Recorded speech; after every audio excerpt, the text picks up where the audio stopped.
Hello बच्चों, let's see the question.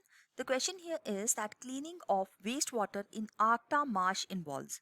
So four options यहाँ पे दी गई है. सबसे पहले हम ये देख लेते हैं कि ये जो की कंसेप्ट यहाँ पे हम यूज करेंगे.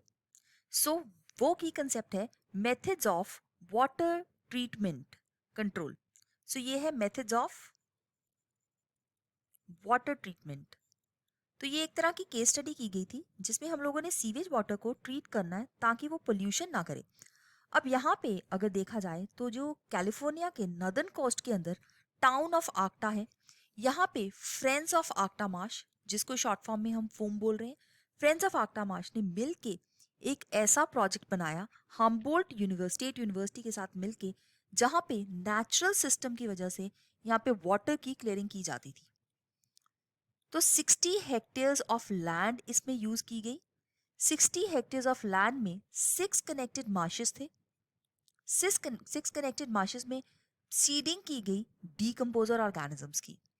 सो इन डीकम्पोजर ऑर्गेनिजम्स ने बेसिकली क्या करना है, यहाँ पे इन्होंने conventional sedimentation, filtration, chlorine treatment दी.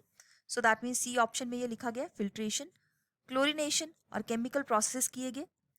और इसके बाद हम देखें कि इस स्टेज के बाद बहुत सारे पोल्यूटेंट्स रिमूव हो जाते थे, लेकिन जो हैवी मेटल्स हैं वो वहीं पे थे. अभी हैवी मेटल्स को छोड़ के बाकी काफ़ी हद तक पोल्यूटेंट्स जो थे 99% है जो, वो रिमूव हो जाते थे यहाँ से.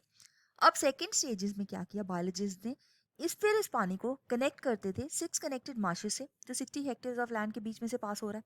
और यहाँ पे बहुत ही ज़्यादा एप्रोप्रिएट प्लांट्स, एल्गी और फंजाई की सीडिंग की गई, बैक्टीरिया की सीडिंग की गई. सो ये सारे डीकम्पोजर ऑर्गेनिजम्स हैं और ऐसे ऑर्गेनिजम्स हैं जो पोल्यूटेंट्स को एसिमिलेट कर सकते हैं. सो क्या किया गया, पोल्यूटेंट्स को न्यूट्रलाइज किया गया, एब्जॉर्ब किया गया और एसिमिलेशन की गई इन प्लांट्स की हेल्प से. सो इनसे जो पानी था वो बिल्कुल क्लियर हो जाता था. और उसके बाद एक और इसका फायदा था कि एक सैंक्चुरी बनाई गई जिसमें बायोडाइवर्सिटी भी इंक्रीज हो गई. सो ये एक बिल्कुल नेचुरल तरीका था. यहाँ पे conventional method of sewage treatment नहीं यूज किया गया था. Removal of dissolve heavy metals through biological process नहीं हो सकता. हैवी मेटल्स बायोलॉजिकल प्रोसेस से नहीं रिमूव होते, ऑर्गेनिक मैटर रिमूव हो सकता है. और फिल्ट्रेशन, क्लोरिनेशन और केमिकल प्रोसेस किए गए थे. यूटिलाइजेशन ऑफ माइक्रो ऑर्गेनिजम्स किया गया था, लेकिन ये ओनली ट्रीटमेंट नहीं था. So filtration, chlorination and chemical process यहाँ पे इनिशियल स्टेज में किए गए थे.